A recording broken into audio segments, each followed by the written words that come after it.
Bueno, pues recapitulando un poco, un sexenio que desde el principio fue muy atropellado, muy, ¿qué les puedo decir?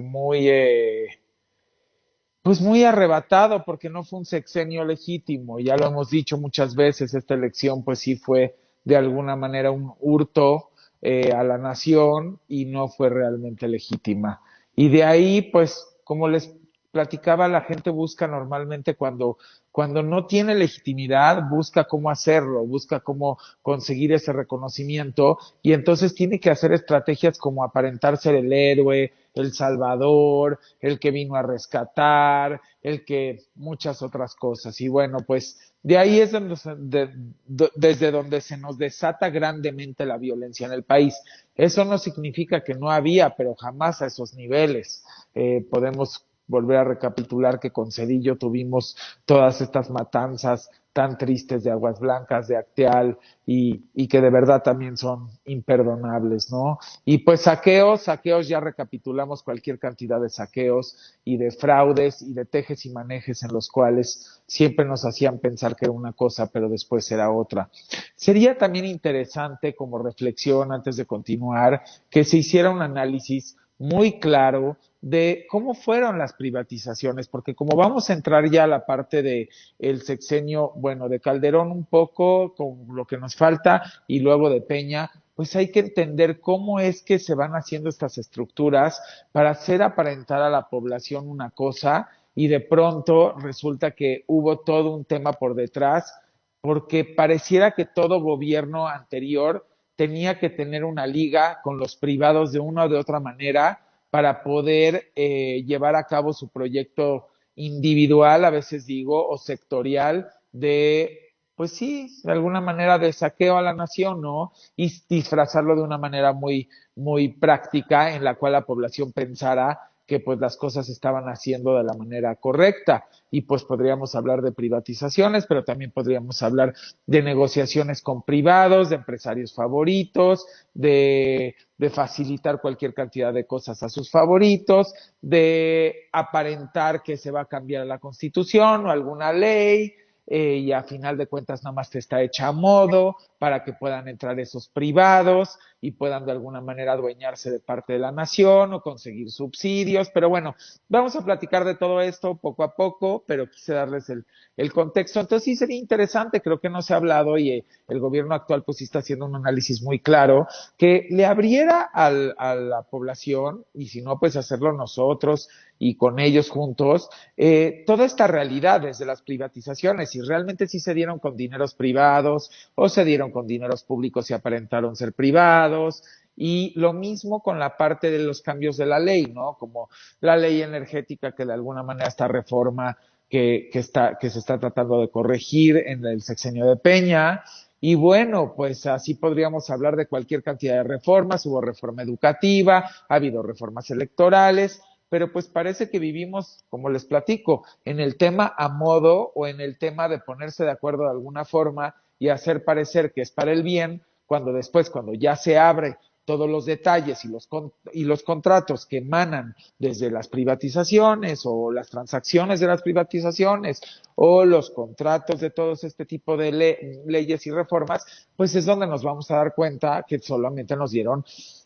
pues a tole con el dedo. Entonces, pues también este atole con el dedo incluye la guerra contra el narco de Calderón, que realmente pues sabemos que fue una simulación, que fue una manera de buscar esa legitimidad de la que tanto hablo, diciendo yo voy a salvar a México, yo voy a hacer toda esta guerra para que realmente se acabe el narcotráfico y el crimen organizado en México. Y bueno, pues lo único que conseguimos es abrirle las dos puertas grandes a los asesinatos y la violencia en todo tipo y forma en nuestro país, la cual seguimos padeciendo hasta el día de hoy porque le abrió, como digo, la puerta o las puertas de par en par para que fuera incontenible, para que cada vez fuera increciendo y para que cada vez tuviéramos más muertes y nadie la pudiera detener. Porque yo no podría decir que a lo mejor después del sexenio de Calderón pudiese haber intenciones de detener tanta violencia, de tratar de que ya se estuvieran apaciguados, porque pues Calderón lo que hizo de alguna manera, según lo que nos comentan y lo que nos cuentan, es que pues sí, la guerra fue contra unos grupos, pero a otros estaban favorecidos. Entonces esos otros grupos, pues claro que se enojaron y de ahí vino una confrontación. Creo que es muy difícil y muy delicado tocar el tema de los pactos en un país pues que ha sido azotado por el narco y el crimen organizado durante muchísimos años. Creo que es difícil y al pueblo creo que nos cuesta trabajo entender y abrir mesas de debate donde se diga qué tenemos que hacer, porque combatir finalmente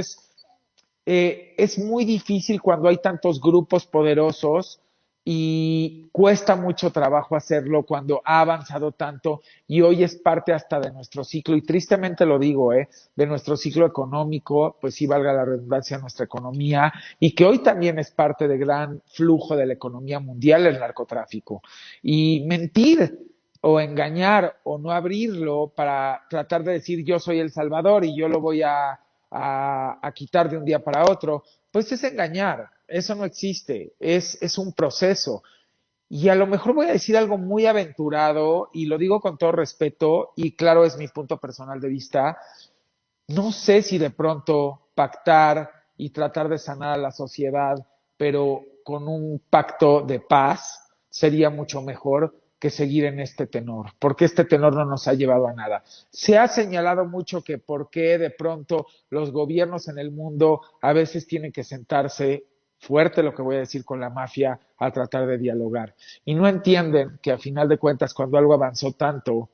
lo que se busca es el fin y el fin es la paz y que se dejen de morir tantas personas. Entonces quisiera que abrieran sus mentes porque pues finalmente este siempre ha sido un espacio de abrir conciencias y de hablar con toda honestidad y transparencia y poner temas en la mesa que a veces no se ponen, ¿no? Y todo porque somos muy de enjuiciar inmediatamente la opinión de alguien sin realmente entender el contexto que nos quiere explicar y el fin y la intención que tiene de traerle bien a la sociedad, ¿no? Y creo que a veces eso, por eso digo que nuestras mesas de debate hasta en Twitter no son serias, son más enfocadas hacia el ataque y hacia la grosería o hacia la falta de respeto que hacia realmente buscar el bien común y dejar como los intereses, como digo, individuales y sectoriales de un lado y decir, bueno, vamos a sentarnos y vamos a hacer una buena mesa de diálogo o, como lo digo en Twitter o en las redes, y ver cómo el sí, porque si seguimos nada más ensimismados en que no, es que lo tienen que combatir y es de un día para el otro y el que venga tiene que acabar con los asesinatos, entiendan, esto que generó en la etapa en la que estamos hablando Calderón nos va a llevar muchísimo tiempo y más nos vale encontrar entre gobiernos, sociedad civil y todos los que puedan participar, derechos humanos, gente de paz, gente abierta de mente, en ver cómo podemos corregir esto de una manera buena y de una manera correcta, a hacerlo de una forma en la cual solamente estemos juzgando y señalando y sigamos viendo tantos muertos todos los días, que creo que al menos la gente y la audiencia, y según lo que platicamos y veo sus respuestas, siempre lo que estamos buscando es el bien común. Y si tenemos ya este grupo tan masivo y colectivo que realmente lo busca y lo quiere, creo que es muy importante sumarnos y hacer cosas y que no se quede en discurso, que de las mesas de debate pasemos acciones, que nadie se quiera poner la camiseta de héroe y que realmente los héroes seamos todo el pueblo mexicano. Y qué gusto poder amanecer y saber que ya no hay muertes. Y qué gusto poder amanecer y saber que no tuvimos que pelearnos con medio mundo para llegar a ello y que a final de cuentas desatemos guerras como la que desató este hombre, pues tristemente y con sus equipos. Y de verdad lo digo con tristeza, a mí no me gusta buscar cuando nos metemos a los anales de la historia como con el fin de señalar y de atacar, porque creo que finalmente es muy difícil la posición de estar en una presidencia, pero si a final de cuentas tú decides tomarla y asumirla con responsabilidad, no se vale agachar la cabeza y decir, pues eso es lo que fue o eso es lo que hice. No, estás comprometido con tu país, con tu pueblo y tienes que hacerlo mejor por él, porque por eso la voluntad del pueblo te escogió. En este caso, pues fue usurpada y ya usurpada o no usurpada, estaba sentado ahí en la silla que tenía que buscar el bien común y hacerlo mejor. y pues tristemente no se dio. Y bueno, pues hubo, como decía lo de la estela de luz,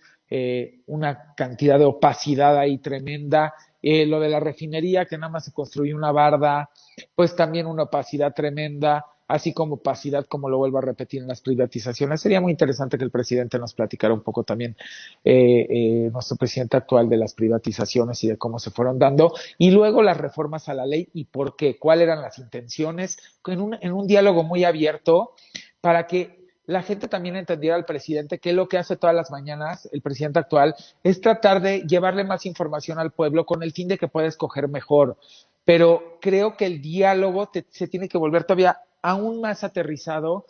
y a lo mejor con el soporte de los contratos en su gran pantalla que pone muchas veces, para que la gente pudiera realmente ver que el presidente no está señalando por señalar, sino que realmente tiene el sustento y el fundamento para decir, miren, o sea, aquí están los contratos. Nosotros veníamos de la CFE en algún sentido autónoma y que realmente le daba servicio al país, y cómo de alguna manera con estas reformas, en vez de buscar que sí se abriera a los privados y se buscaran energías más limpias, se buscó de alguna manera tendenciosamente beneficiar a los privados, y lo mismo que sucedió en Pemex, e ir poco a poco desarticulando estas grandes paraestatales por medio del subsidiar a los privados que fueran más competitivos, y de esa manera ibas minimizando las paraestatales. Porque eso es lo que tienen que entender, de ver cómo debilitar. Entonces ya no podían privatizar Pemex porque el pueblo se le iba a ir encima. Entonces dijeron, bueno, ya privatizamos lo que pudimos. Ya el pueblo ya se dio cuenta que esto de las privatizaciones, pues quién sabe, ¿no? Ahora vamos a hacerlo vía reforma. O sea, reformemos, hacemos pensar que lo estamos haciendo legalmente, pero en los contratos que derivan de tales reformas, que son cientos y miles, ahí es donde con el teje y maneje buscamos cómo subsidiamos a estos privados, hacemos que puedan dar más barato, que ellos sean los que van ganando mercado, y vamos debilitando poco a poco las paraestatales hasta el fin de que queden endeudadas y quebradas, y pues las desmoronemos y las desaparezcamos. Para ese momento ya no habría marcha atrás, porque ya estarán tan débiles que los privados se podrán adueñar del país y del mercado. Dense cuenta qué delicado. De esto nadie habla, porque nadie lo quiere explicar así. Y la verdad, yo sí tengo el valor. A veces me preguntan, y últimamente aquí tengo, perdón que me agache tantito, tengo varias preguntas aquí en la tablet que me han hecho y me dicen, bueno, Eddie, y después de hablar de todo esto, ¿qué pasa? O sea, ¿qué está pasando contigo? Me supongo que a ti ya se te fue encima medio mundo, obviamente, la gente que, pues, que no está a favor del país y que no está a favor de, pues sí, de nuestros compatriotas y de la gente que sí tiene una responsabilidad con su prójimo y que quiere ver que nos vayamos mejor. Y sí les digo, la verdad, la he pasado muy mal, no les voy a decir que no, soy muy honesto. Un día voy a platicar y voy a hacer un serial que seguramente durará 15 o 20 programas de mis últimos 15 años de vida, y cómo por la lucha hacia el favor de las personas, poco a poco y en estos últimos más, se han dedicado a muchas personas a hacerme la vida imposible. Sí, sí, pero ¿qué creen? Que yo soy fuerte y soy firme y siempre pues, con cara hacia la verdad, y no lo voy a dejar de hacer. Y tampoco voy a dejar de hacer de un día platicarles todo, santo y seña, de todo lo que los últimos 15 años yo he visto y he vivido, y van a entender por qué de alguna manera su servidor está en pie de lucha por que se acabe esto, porque yo sí creo que todo mundo tiene derecho a tener porvenir, que todo mundo tiene derecho a que le vaya bien, y que no es un tema de cuánto tienes o cuánto acumulaste, es cómo lo hiciste y qué haces con él, y si realmente te sigues aprovechando de los demás con él, si lo hiciste de una manera honesta, si lo hiciste de una manera en la cual le llevaste bienestar y porvenir a los demás, o si realmente todo ha sido una, como siempre digo, mierda disfrazada de chocolate, y hasta la fecha tanto y tanto ha sucedido, porque tienen que ponerse a pensar que sí, el poder privado siempre ha estado de la mano del poder político, y eso es de alguna manera lo que el presidente ha tratado de evitar en este sexenio. Y pues a mí sinceramente me preguntan aquí que qué consejo yo le daría al presidente, y definitivamente mi consejo número uno que le daría es: no sea usted amigo de ningún empresario, señor presidente, de ninguno, de ninguno. O sea, finalmente hay que ser profesionales y sentarse con ellos y trabajar con ellos de la mano y trabajar con los que quieren trabajar para el país, pero que no se confunda, porque desgraciadamente eso es lo que siempre se han confundido. Creen que por hablar bien o tener pues podríamos decir amistad o a lo mejor una cercanía, viene la forma de aprovecharse. ¿Y por qué creen que vamos viendo conforme avanzan los sexenios que los distintos empresarios se van poniendo a modo y la camiseta del que está en el poder? Pero si hacen un análisis para que vean por qué doy este consejo, díganme si antes eran amigos. Mientras la persona no está en funciones en el poder, ni siquiera le hablan. Mientras que no saben que va a ganar, ni siquiera realmente apuestan por su proyecto de nación. Pero una vez que ya está ahí, entonces ya es cuando empiezan a ver cómo se ponen de pechito y hasta como decir, ok, vamos a trabajar con usted. Pero pues una persona que es congruente, nunca se le olvida lo que esas personas no hicieron por uno o por su proyecto cuando no estuvimos en el poder. Vamos a decirlo, estuvimos las gentes que les toca de alguna manera, porque hasta sucede en una empresa, cuando alguien es director general y te das cuenta cómo toda la gente hace algo, o director de algo, gerente o cambia de puesto, cómo la gente va y pues de alguna manera le rinde tributo, y cuando no está en esas funciones o cuando deja de estar, pues son pocas las gentes honorables que tienen la lealtad para siempre. Yo creo en ella. La lealtad no es no decirle a esa persona que puede estar actuando mal. La lealtad es esa fidelidad de apostar por las personas que tú sabes que tienen valores y que quieres y que tienen un buen proyecto de bien común y que cuando la están regando también tienes los pantalones de decir, ven, siéntate aquí conmigo, te voy a explicar, no hacerlo público como hacen los traicioneros. Los traicioneros normalmente fingen lealtad y el día que algo no les parece, o se brincan a otro lado o salen a las redes a traicionar o salen al público a traicionar. No, un buen amigo sí te va a decir, estás mal, te voy a explicar por qué estás mal, ven, siéntate aquí conmigo y vamos a platicarlo. ¿Por qué? Porque es importante, pero no va y te exhibe, porque aquí de lo que se trata no es de la exhibición, se trata de que realmente se corrige y seguir con el bien común. Y ese es el grave error de los que quieren ser protagonistas en todos los sectores. Entonces, evitemos todo esto porque creo que a final de cuentas nos hace un gran daño a la sociedad. Realmente sembremos los valores, pero explicando el qué y el cómo, no diciendo, es que no tiene valores, es que sí tiene valores, es que la lealtad, sí, ¿qué es la lealtad? ¿Qué es la transparencia? ¿Qué es la honestidad? ¿Qué es la fidelidad? O sea, porque si no, nada más estamos pues dando discursos, vuelvo a lo mismo, y los discursos no nos están ayudando de nada, a ninguna parte de la sociedad mundial, nos está ayudando de alguna manera las mesas, la plática, el debate, y luego la puesta en acción con congruencia. Creo que no hay peor cosa la gente que habla una cosa y hace otra. Entonces,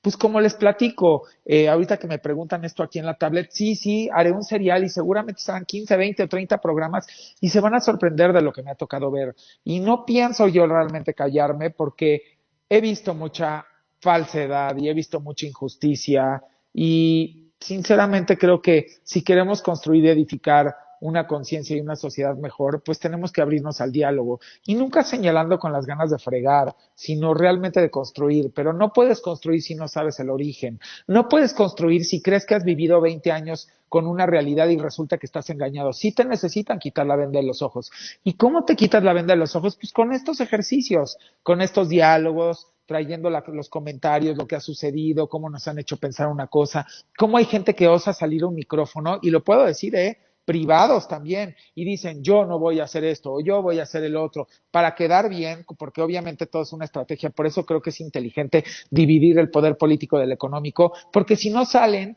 los del poder económico a decir, yo ahora voy a hacer esto y voy a hacer lo otro, pero todo es para quedar bien y que así les suelten contratos o a que así les den algún beneficio o que así les quiten alguna cosa, y es donde yo creo que el presidente y los presidentes mundiales deben de decir, aquí no, manito. O sea, aquí te puedes sentar conmigo y vamos a planear cosas para el bien común. Pero si es a cambio de contratos o si es a cambio de que te quite tal cosa o que te rebaje tal cosa o que te subsidie tal cosa o que haga tal cosa, cuando en el sexenio pasado ni siquiera me volteabas a ver y ni siquiera me pelabas y hasta fingías casi estar enojado conmigo, no me vengas que ahora eres mi amigo porque no eres mi amigo. Quizás quieres trabajar conmigo. Y como buenos profesionales, yo como presidente buscando el bien común, me puedo sentar contigo, pero vamos a planear cosas para el bien común donde te toque colaborar, pero no vamos a planear cosas para el bien común a cambio de que tú solamente atesores, porque eso, a final de cuentas, nunca sale bien. Y ya lo hemos visto y ahorita lo vamos a seguir revisando en vía de que seguimos platicando. Y por eso es que me gusta hacer así el diálogo, abierto a platicar de cómo fueron las cosas, pero al mismo tiempo traerlo a la actualidad para que vayamos entendiendo qué debemos de hacer. Y tampoco ser hipócrita y decir tanta gente que me pregunta, ¿no? Aquí en las redes, que sí, que seguramente debe ser muy difícil para mí, que realmente sí puedo ser una persona muy leal porque no he bajado la guardia y que están seguros que de mil maneras me la han hecho. Sí, sí me la han hecho y no saben de qué formas. Y saben que me da risa y hasta sonrío. ¿Por qué? Porque digo, bendito Dios, yo todos los días me voy a acostar sabiendo que aunque quieran hacer lo que quieran, yo sigo haciendo lo correcto. Y voy a seguir haciéndolo. Y no me importa si me quedo sin ningún conocido.